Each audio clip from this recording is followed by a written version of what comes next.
I want to spend some time on the India domestic AI opportunity and both on the enterprise side as well as on the consumer side. And we mentioned the work that Bhavish is doing. What do you think of that? I built a B2C startup 15 years ago, right? And after that, and I was young back then, and it did well in terms of adoption, but then the real money can be made in enterprise. So I switched over to enterprise and have very little knowledge now, I would say, about on the consumer side. Even as a user, I use very few applications. So I don't understand the dynamics of what is happening from a consumer perspective. But on enterprise, I have spent time at Intuit. I was leading product for QuickBooks. And I was also working with a lot of software startups since 2009, I would say, in trying to sell to the India market.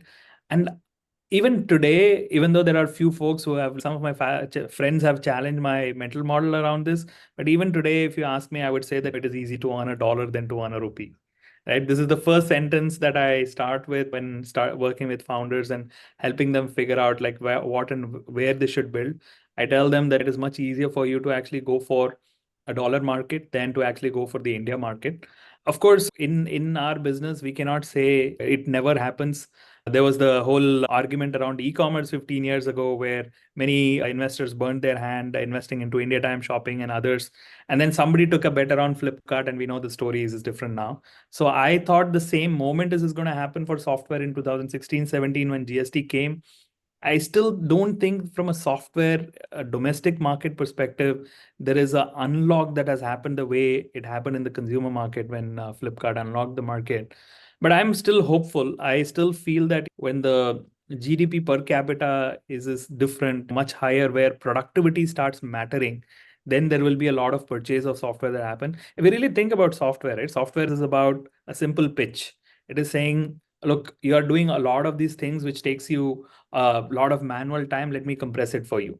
So the core pitch of a software is a productivity pitch, and productivity is not high value right now in domestic markets.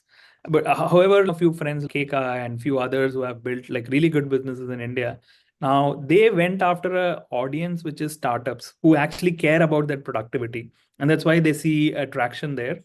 Now, on the other hand, there are also enterprises. The enterprises, what they are doing is they are trying to figure out between an SAP, IBM, or a local company that should pick and purchase.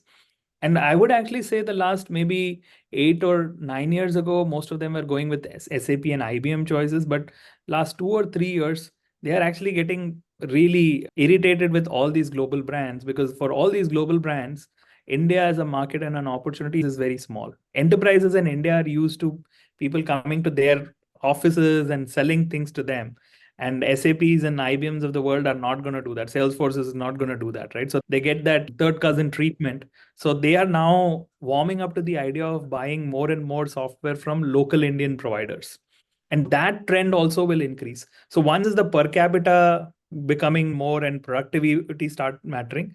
The other is that like local buyers, they want to actually not pick a global brand and want to pick a local brand so that they are having better relationship, better customer support. So all these trends makes me very optimist about this. But even today, if somebody asks me saying, okay, I'm building, where do I have the fastest growth? I'm like, start with the dollar market. Taking your point forward, I want to put forth an idea for all the India-based founders out there, right? One interesting thing I'm seeing, especially on the large enterprise side, domestically within India. So you look at a Tata Group or an Ambani, these companies are essentially, they have a very high bar for software, right? If you are able to sell to them, you can sell to any enterprise in the world.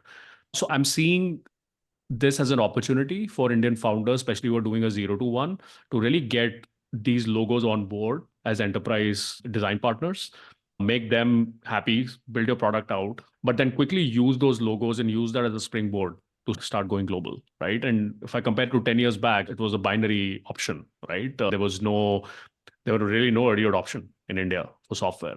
But now I think that's changing, right? So you can, as a founder, especially in the early stages, be strategic in taking that call that, okay, I have limited resources, I need to be capital efficient, I still need to get build out the first product.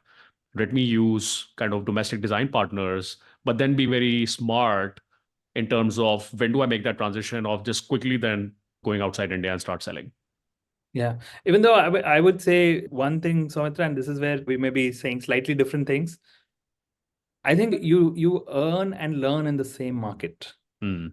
which is that you may actually go to India, speak to Tatas, and then get some revenue, but that product is not going to be exportable. One of the things that I always share with founders is that product market fit is not exportable.